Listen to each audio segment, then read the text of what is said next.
Bạn ơi, thì chúng mình mua in hoa nó sẽ chọn như vậy là sang yết y xin nhị trợ phàm.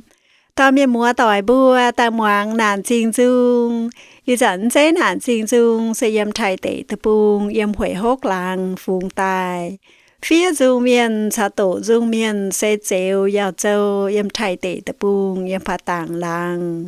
Miền mua tỏi bùa ấy tức dụng hoàng nản xin dung á lom soi bịa ta sản chân muang ồ lẹn xin nhật dung miền mua ồ lom soi nhật dung bèng on ồ Ồ na bịa na xiang hiang ta phá thả xiang yết ồ yên thính ta tổ hua bùng cụ chạy yếm dễ hồi hốc lăng thế nên tổ tế này nhé dung hết vậy này bún choáng chiều lùng đĩa miền mùa thế nên muang na ồ tổ kê nê chỗ na giàu nhẹ ê ô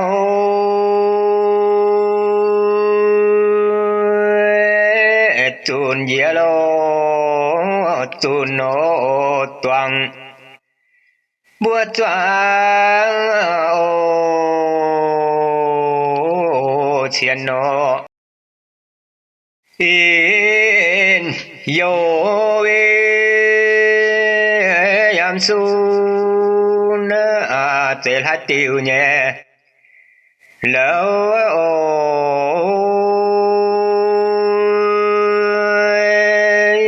chiều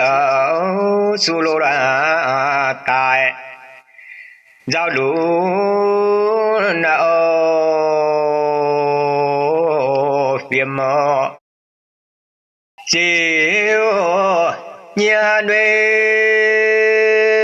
cho vì na tiêm giàu nhé lù nô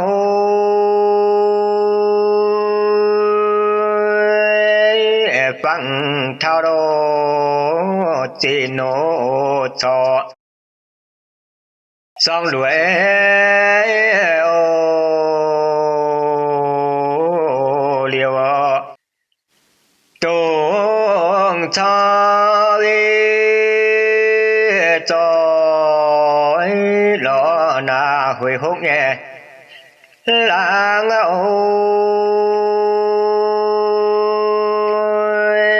chia na tiêu song suy ô ya hẹn lô rồi nó sẽ kê nê chúng ta na chiều chiều nhẹ quê ôi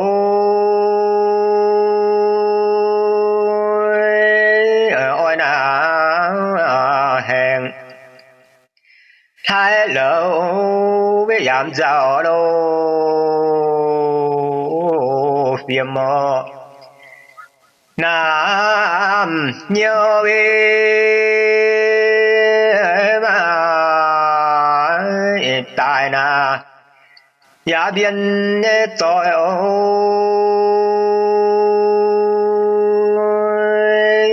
hát tiêu lô giảm đồ giàu tôi sẽ phiêu sẽ kê na lô lý tỏ ra chiến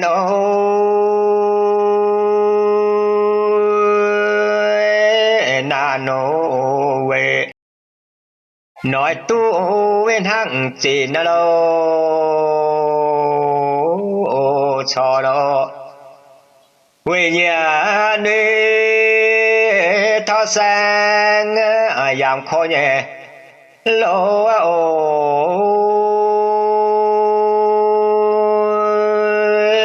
giảm chú lô tỏ đồ giàu hai lô phiêu tin bùa choàng chia na phùng yêu nhẹ tỏi lô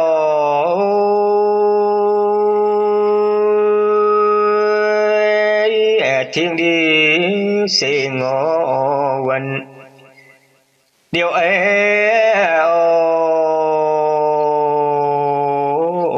miu nó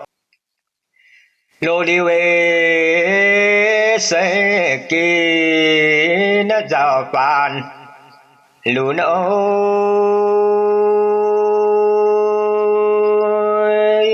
phăng thao đó trên nó cho xong đuổi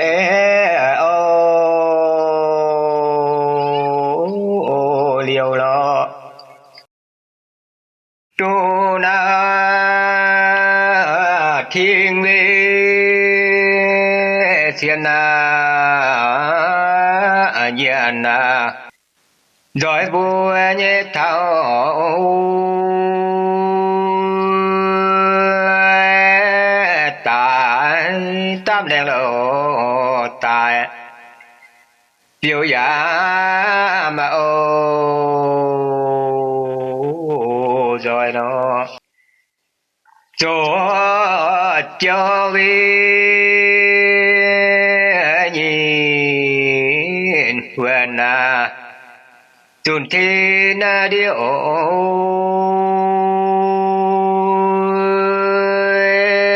chẳng có gì nó hùng rồi thì quên nó miêu trái với đạo sang gì thao nhẹ lỗ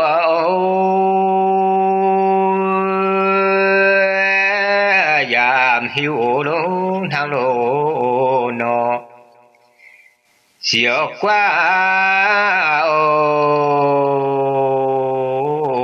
phiêu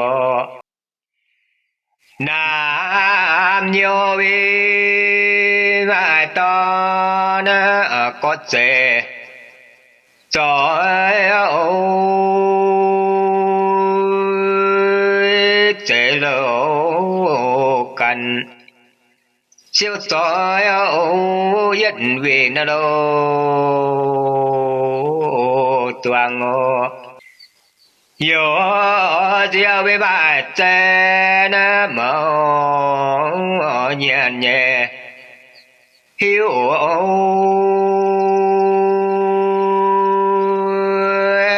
mãi khi cho màu lộ tham đột dấu nhân nó tỏ ra vì đến kinh mở trở về chính số lâu nhìn nó quần tuần cha thì nó mùa tỏ vì chẳng nhẹ rồi hiu nhẹ liêu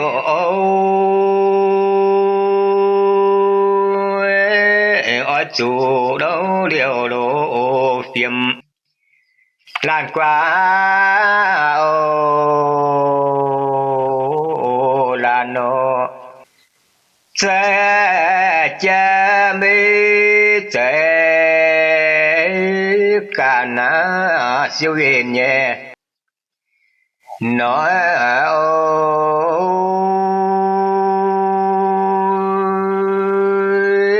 mà có lỗ thế cô na nhà na biên trái yếm nam khoa vi nhà na mai rồi sẽ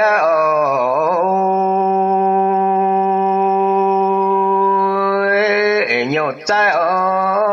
khoa lỗ châu nam nhớ phiêu nhớ khoa với nhà na mai rồi nhé sẽ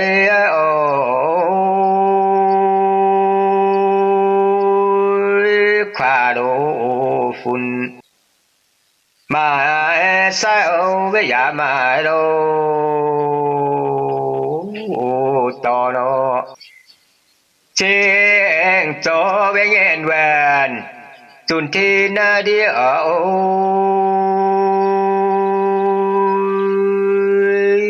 pin vừa đâu cho lô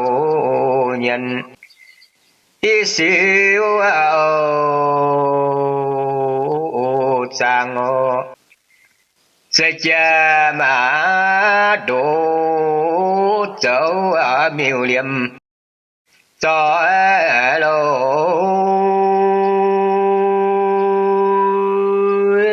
phang chủ đâu to đủ giàu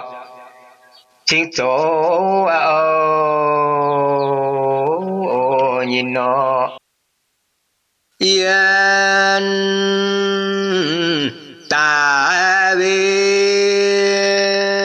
quang thao na khẽ mình nhẹ diệu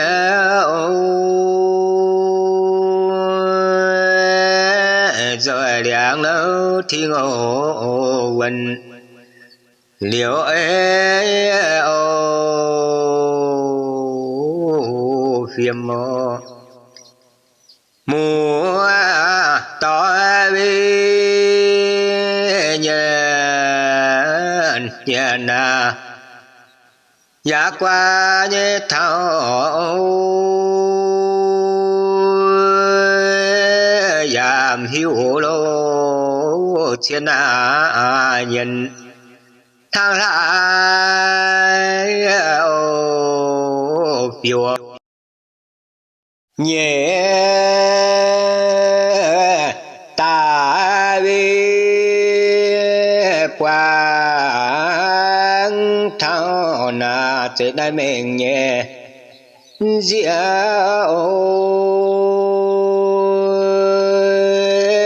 rồi giá lâu thì ngộ quần liệu ấy phiền mò mùa to về mai to na pun gian nhé cho yam tu lo pang quang sinh chia quang phàm ta về su châu na quang thiên nhẹ tỏi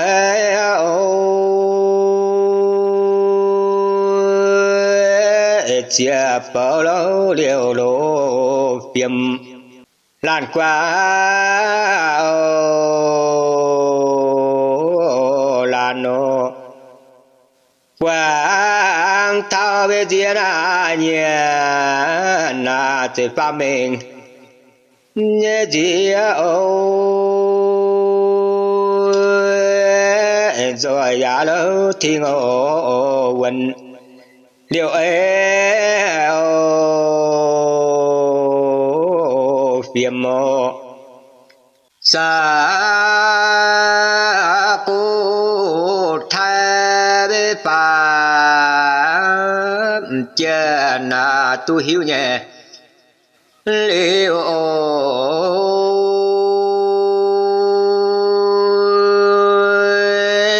rồi đáng lâu liệu lỗ phiền lan qua lan ô tông cho bê choáng cho na hàng nghìn nói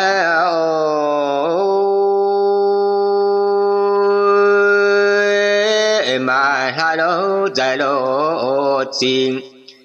lan pa lan nó quê lại chiều tình cha pha nhé lù nô chính chủ đâu puna gọi yết choáng ô chiên nó miêu tan về chuẩn là chiều chiều nhẹ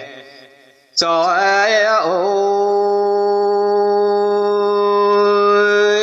chiếm na buồn điều ấy ô bé qua tiền nó đâu châu đó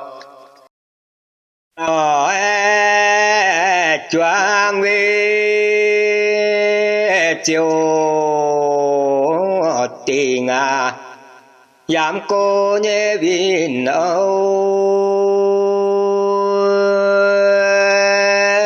chiếm đồ buồn liệu ấy ô với quá tiền nó lâu nhìn nó mùa to với nhà na rồi hi nhé đi ôi chủ điều đồ tiệm qua thảo miêu lo sẽ che mê miêu tan đồ liệm nhẹ chờ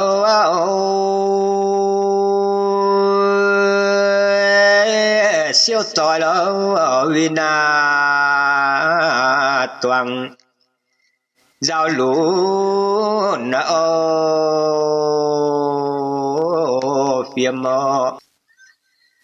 về tu bên hàng nọ na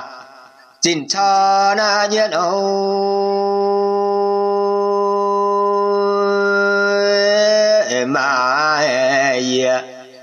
mà chiều với câu miêu lâu liềm mò nam nhớ về mai to na có chế nhẹ cho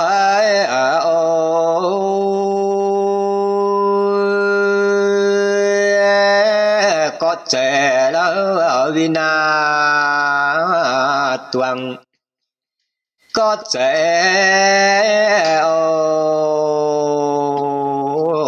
yếm nam phu nê giảm mà na yết có nhẹ hi đâu giảm lô mai biên cho với chín miêu liềm lên chỉ nguyện ta yên là chế chạy nhàn hi nào biểu tu cho hùng khoa tại yêu miêu pam có về hồng khoa na chế tiếp lên nghe biểu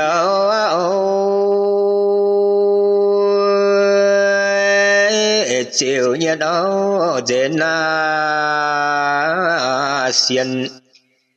chiều có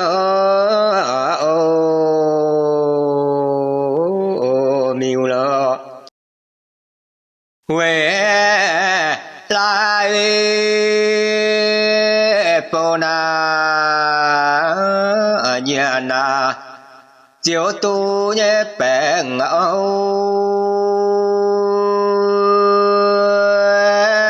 cho lò đó nhà na vin chú bé ngạo tài nó quân cho về bữa nàn xe na chiếm quên nhớ khâu hàng thao lâu yua na tòng dấu ya ma ô sen ngô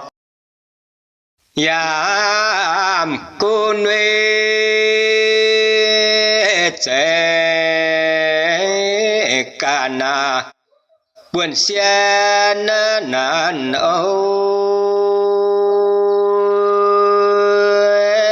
chịu nhiên cha na chín ỏi đâu chín nó mà nan về quân xiên yam cơ nhé liu yam thao yua na tòng chiếu lo sai lo hong yêu về nhà na mai ta na choang khung đua đâu phố na nhân chiều đâu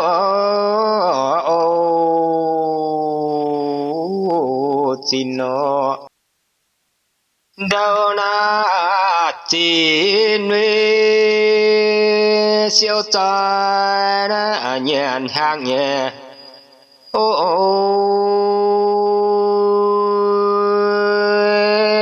chỉ tu bèn đồ tài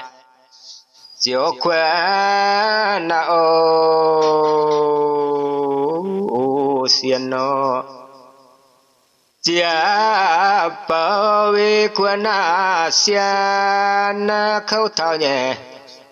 địa lo na chia buông thao bị dọa tòng đâu hầu buông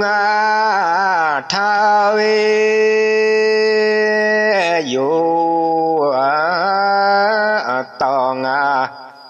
bình sang tim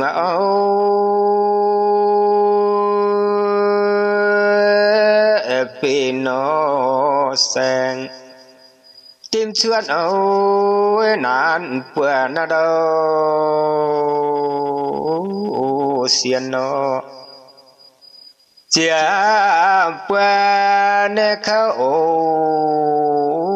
tình dấu giảm nhẹ tu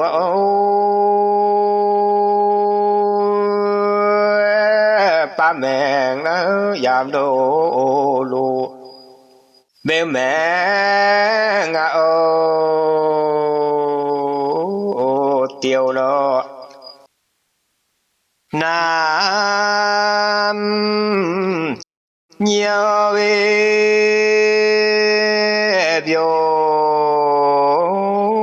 biểu na nếu giảm nhẹ duyên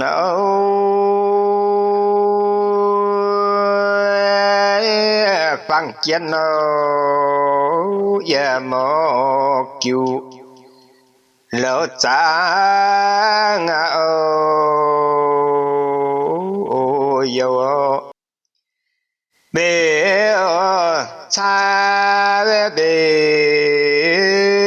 tôi na chiều hàng nghe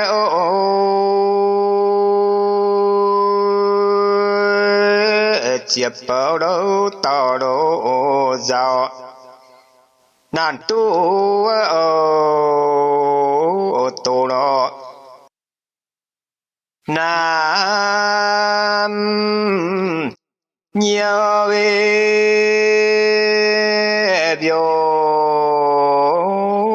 biểu na nếu giảm nhẹ duyên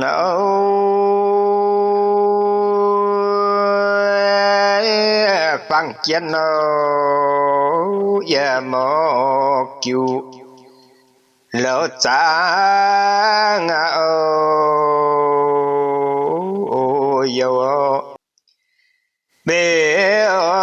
cha bê tôi na chiêu hoa nghe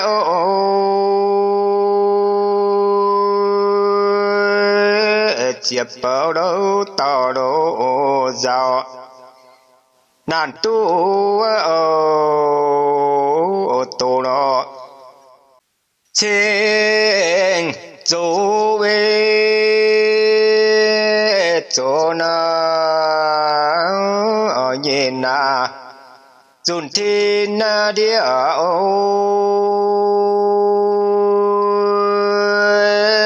pin bữa đâu cha đâu nhận thiên chỉ nào cho ngọ tông cha về chuyện na sẽ diệt dân nhé tao ngô cha vì say về diệt tuần nào you know rồi am tiền nào nhìn nhau nản đồ tình số mẹ rồi đó hai chiều về số tài na chỉ truy nhẹ chiều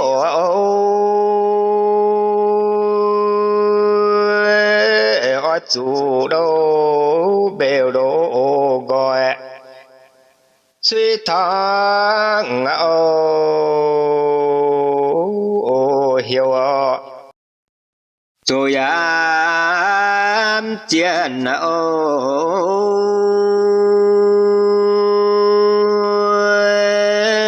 nạn ấy chẳng ngộ rằng su ya ma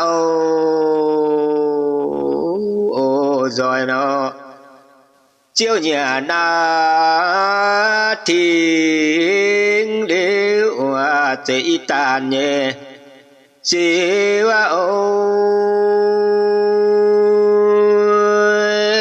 hai chiều lỗ giảm độ tiền thầy có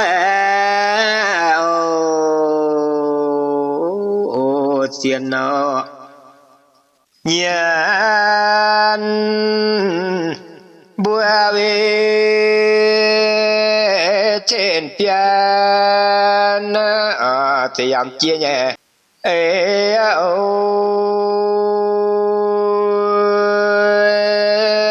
tại ta đang đâu tại biểu giảm ở đâu rồi đó không chúa họ tòng ya mùi nhé chia rồi khổ tao sẽ khỏe đó nhìn bụi choáng thiên nó nam nhiều về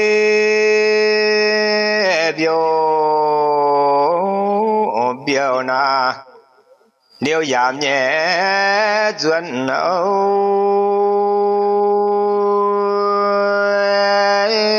phăng chiến ya mô cứu lỡ cha ngã yêu bê cha bê tôi na chiêu hoa nghe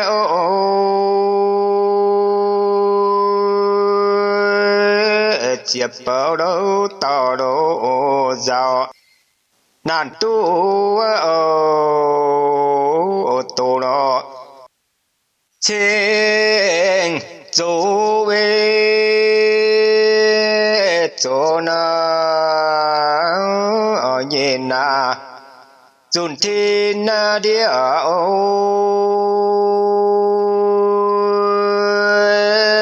pin bữa đâu cha đâu nhận thiên chỉ nào cho ngọ tông cha vi chuyện na sẽ diệt dân nhé tao ngô cha vì say về diệt tuần nào you know yam hiu vi nang no na tu siêu nhé qua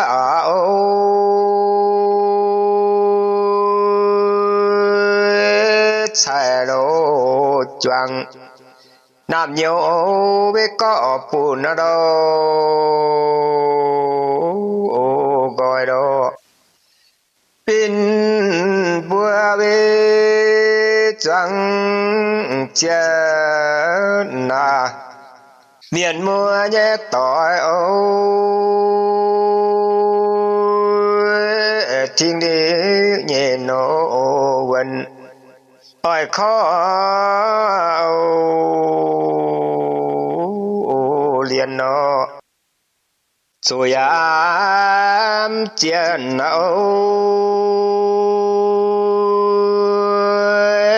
nhìn nhau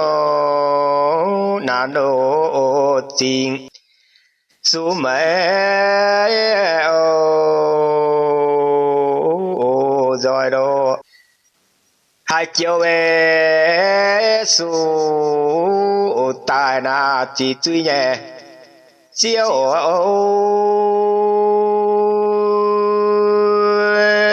ở chủ đâu bèo đâu gọi suy thắng hiểu rồi am chiến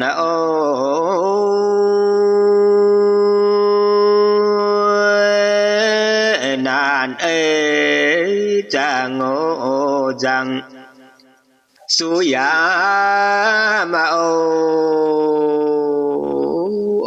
rồi nó chiếu nhà na thiên điệu chỉ tàn nhẹ chiếu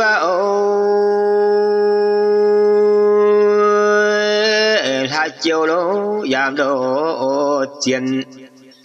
thầy có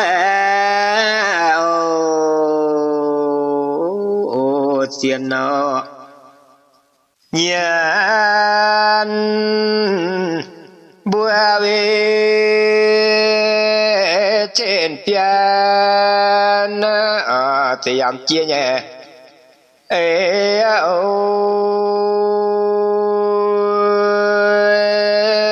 tại tao đang đâu tại biểu giảm đâu rồi đó không chúa họ tòng ya mùi nhé chia